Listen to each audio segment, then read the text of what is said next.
Earthings, and welcome back to my channel. Well, I posted last week the progress of the RV, so I'm going to do the same thing this week, although there is some progress, so notable progress. So, but as you'll see from the pictures I'm going to put up here, that there's still a lot left to be done. Notice in the pictures that there are no side view mirrors. I believe the windshield is yet to be installed. There's a piece of plastic in place right now. Also, the badge on the front is yet to be installed. The side cameras are yet to be installed. The generator is yet to be installed and yet to arrive at the RV repair place. So still quite a bit to do. Right, today is Saturday the 22nd, and I believe 22nd, maybe 23rd. So they're closed on Saturdays and Sundays, so that means that they won't resume work on the RV until Monday. And next week, being Thanksgiving week, they're also off on Thursday and Friday. So that leaves 3 days, one of which is going to be dedicated to detailing the RV and cleaning up from all the dirt and dust that accumulated inside and out during the repair process. So I'm sure that will take the better part of a day for that one. So that leaves 2 days to get the the obvious repairs done. I know there's a door switch that's yet to be installed, and as was what I was able to, from my understanding at least, has yet to be ordered. So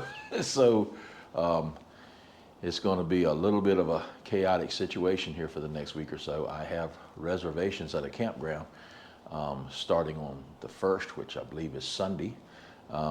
So my home will actually close on the 9th.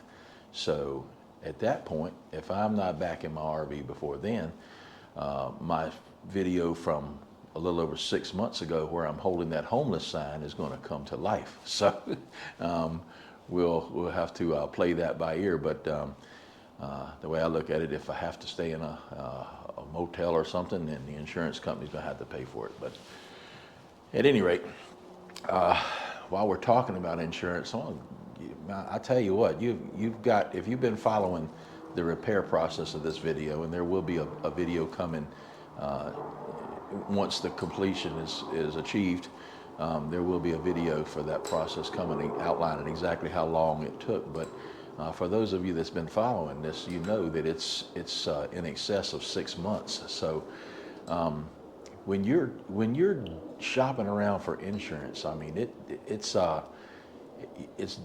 imperative that you find out somebody, get some references from other RVers, and find out, how responsive is their insurance company when needed. Because mine, I'm in a little bit of a unique situation.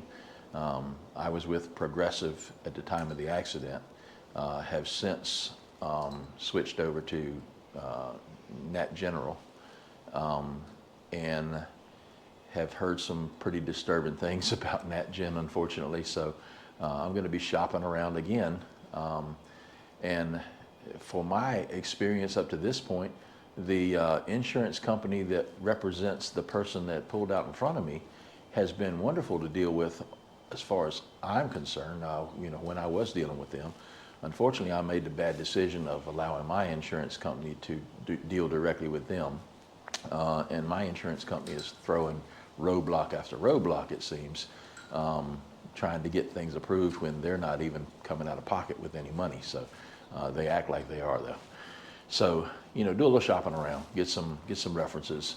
Do your due diligence. It'll save you a bunch of aggravation in the long run. Because if you're like me, I mean, once I get on the road, I'm certainly not going to be able to accommodate a 6 to 7 month downtime to get repairs done. And these repairs weren't even that extensive. So if you've got some real damage, frame damage and stuff along those lines, it's going to be catastrophic.